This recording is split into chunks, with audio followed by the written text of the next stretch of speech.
নমস্কার, আমি পায়েল আর আপনি দেখছেন ও নিউজ বাংলা। মেদিনীপুরের মাটি কি আজ কোনো নতুন বিপ্লবের সাক্ষী থাকলো? লোকসভা নির্বাচনের পারদ চড়ছে আর ঠিক সেই মুহূর্তে মেদিনীপুরের মাটিতে দাঁড়িয়ে উত্তরপ্রদেশের মুখ্যমন্ত্রী যোগী আদিত্যনাথ যা বললেন তা নিয়ে এখন তোলপাড় রাজ্য রাজনীতি। মমতা বন্দ্যোপাধ্যায়ের সরকারের তোষণ নীতিকে আক্রমণ করতে গিয়ে তিনি এবার এমন কিছু ইস্যু তুললেন যা সরাসরি স্পর্শ করছে বাংলার সংস্কৃতি এবং ধর্মীয় আবেগকে।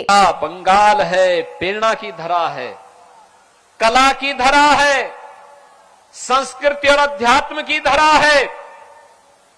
उस धरा को आज टीएमसी ने तुष्टीकरण की धरा बना दिया है। মেদিনীপুরের এই বিশাল জনসভা থেকে যোগী আদিত্যনাথের গলায় শোনা গেল কড়া হুঁশিয়ারি। তার নিশানায় ছিলেন কলকাতার মেয়র তথা রাজ্যের মন্ত্রী ফিরহাদ হাকিম।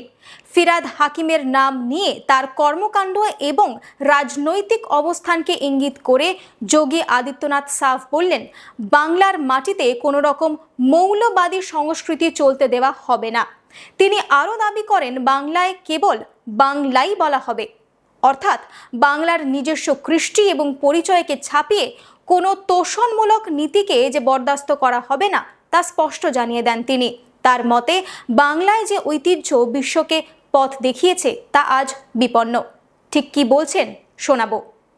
आज बंगाल की जो स्थितियां हैं, राजनीतिक हत्याएं, हत्या का प्रयास, महिला अपराध, बेटी और बहनों की इज्जत के साथ जिस प्रकार का खिलवाड़ हो रहा है, और मुझे तो देख करके अफसोस हुआ जब कोलकाता का मेयर कहता है कि यहां की आधी आबादी को उर्दू बुलवाएंगे। मैं उनको बोलना चाहता हूं कि यहां की जनता उर्दू नहीं बंगला बोलेगी, बंगला बोलेगी, और कोई भी माई का लाल बंगाल की संस्कृति के साथ खिलवाड़ नहीं कर सकता है। पूरा देश मोदी जी के नेतृत्व में आपके साथ खड़ा है। आपके आन मान शान के साथ कोई खिलवाड़ नहीं कर सकता है, और इस अराजकता को हर हाल में हमें रोकना है। তবে আক্রমণ এখানেই থেমে থাকেনি। যোগী আদিত্যনাথের ভাষণে উঠে আসে আরও এক জ্বলন্ত ইস্যু। তিনি উত্তরপ্রদেশের উদাহরণ টেনে বলেন, সেখানে ঠিক যেরকম ভাবে অপরাধ দমন করা হয়েছিল বাংলাতেও ঠিক তেমনটাই প্রয়োজন। इनके देशद्रोही मंसूबों को पूरा नहीं होने देंगे, अन्नदाता किसानों के साथ अन्याय नहीं होने देंगे, किसी प्रकार की अराजकता को नहीं चलने देंगे। जैसे डबल इंजन की भाजपा की सरकार ने उत्तर प्रदेश को दंगा मुक्त, कर्फ्यू से मुक्त, किसी प्रकार की अराजकता से मुक्त किया है, ऐसे ही डबल इंजन की सरकार भारतीय जनता पार्टी के नेतृत्व में बनने दीजिए। फिर सस्य श्यामला मातरम, वंदे मातरम की धरती हमारा बंगाल फिर से बनेगा। জনসভা থেকে তিনি গর্জে উঠে বলেন, বাংলার পবিত্র মাটিতে কোনো রকম গো হত্যার ছাড়পত্র দেওয়া হবে না। তার এই মন্তব্য মূলত সীমান্তবর্তী এলাকাগুলোয় পশু পাচার এবং ধর্মীয় সেন্টিমেন্টকে কেন্দ্র করে। তিনি স্পষ্ট বুঝিয়ে দেন যে বাংলায় বিজেপি ক্ষমতায় এলে গো সম্পদ রক্ষা করা হবে। ঠিক কি ভাষায় তিনি আক্রমণ শানালেন শাসক দলকে, আসুন সরাসরি শুনে নেওয়া যাক। बहन और भाइयों, ममता दीदी को राम नाम से नफरत है।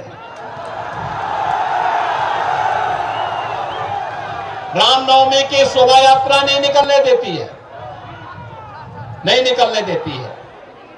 दुर्गा पूजा में व्यवधान पैदा करती है। ईद के अवसर पर सरेआम गौ हत्या करने की छूट देती है। बांग्लादेशी घुसपैठियों को घुसपैठ करवाती है। बांग्लादेश के अंदर निर्दोष हिंदुओं की हत्या पर मौन रहती है। लेकिन डबल इंजन की भाजपा की सरकार ये स्वीकार करने को तैयार नहीं है। যোগী আদিত্যনাথের কথায় বিদ্ধ শাসক দল তৃণমূল কংগ্রেস।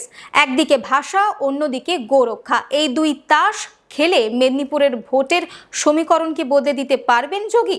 রাজনৈতিক মহলের একাংশ মনে করছেন ফিরহাদ হাকিমকে টার্গেট করে তিনি সরাসরি ভোট ব্যাংক জেতার চেষ্টা করছেন। মেদিনীপুরের এই ঐতিহাসিক সভায় যোগীর ভাষণ কি ভোটের বক্সে প্রতিফলন ঘটাবে, নাকি বাংলার মানুষ একে বহিরাগত তকমা দিয়ে প্রত্যাখ্যান করবেন? আপনাদের কি মনে হয়? কমেন্ট বক্সে জানান। আজ এই পর্যন্তই। আরও অন্যান্য গুরুত্বপূর্ণ খবরের জন্য চোখ রাখুন ও নিউজ বাংলায়। ধন্যবাদ।